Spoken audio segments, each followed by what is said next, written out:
To be honest, I wasn't gonna see this movie, but you have to see the movie, right?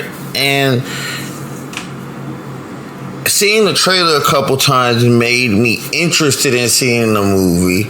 But I think this is a great area where we can have a conversation about people who maybe truly go see movies unaware, other than maybe the people acting in the movie and general plot lines, and individuals who are more consumed or involved with what a movie might have going on, and so they're aware of the ins and outs. And me personally, I have movies, and everybody has, these movies are, so everybody has movies that they enjoy both sides of.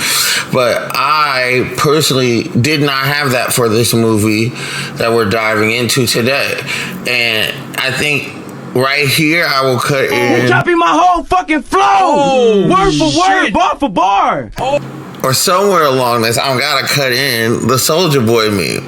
Because not being aware of this movie to go sit down and watch the movie is an interesting... It's propaganda, some may say, but it is an interesting story. I think you're really seeing a movie that's shot well, and so that's always a good thing. So welcome to Movies-R-USS, a satire movie podcast that acknowledges life imitates art and art imitates life. So movies are the story of human and nowadays AI experience. So grab your popcorn and let's talk about one battle after another. Starring Leonardo DiCaprio, Guillermo del Toro, Regina Hall, Tiana Taylor, and directed by Paul Thomas Anderson.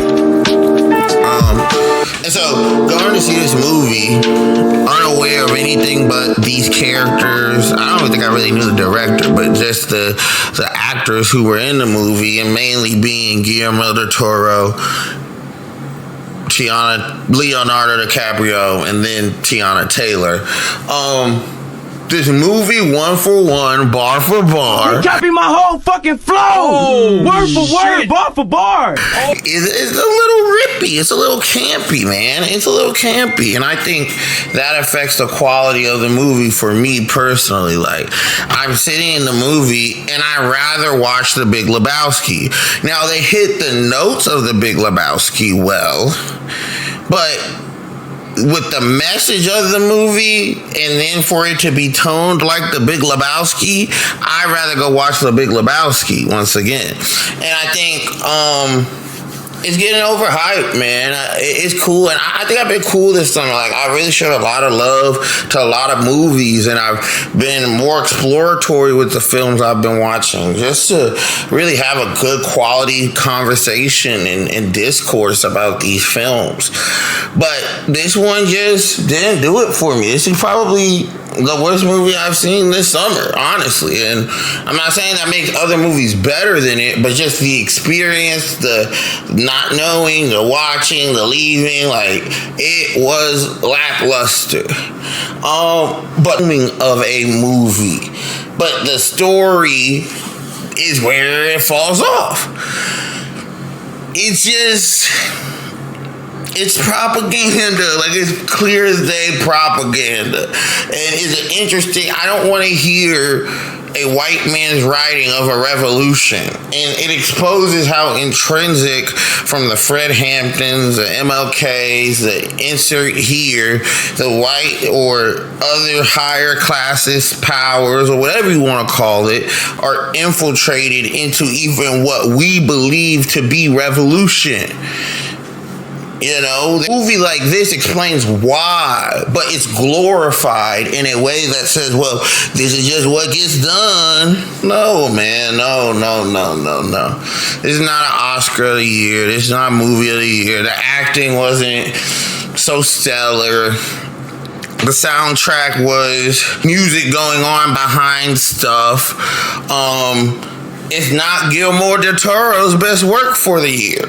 The Phoenician Scheme, and this is where we know who watches movies and who doesn't watch movies. Because the hype or the love this movie is getting is technically just based off of Leonardo's cachet, I would argue. This isn't Leonardo DiCaprio's best work either. Let's think about that. But even for Guillermo del Toro, who I prefer in a movie, I would say more than Leonardo, but I like it because Guillermo del Toro knows how to play a lead and knows how to play a co-star as well.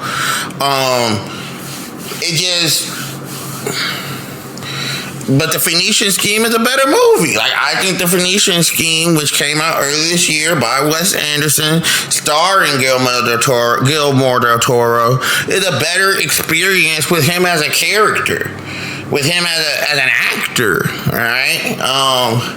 So this movie just a little lackluster. Like, it's good, you know, it's a little middle of the roadish to me.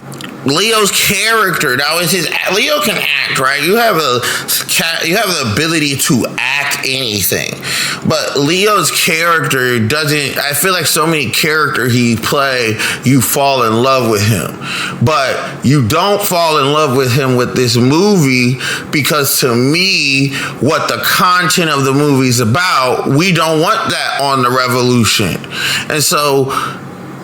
The Big Lebowski, you fall in love with this buffoonery because he truly was a guy just doing something and falls into something.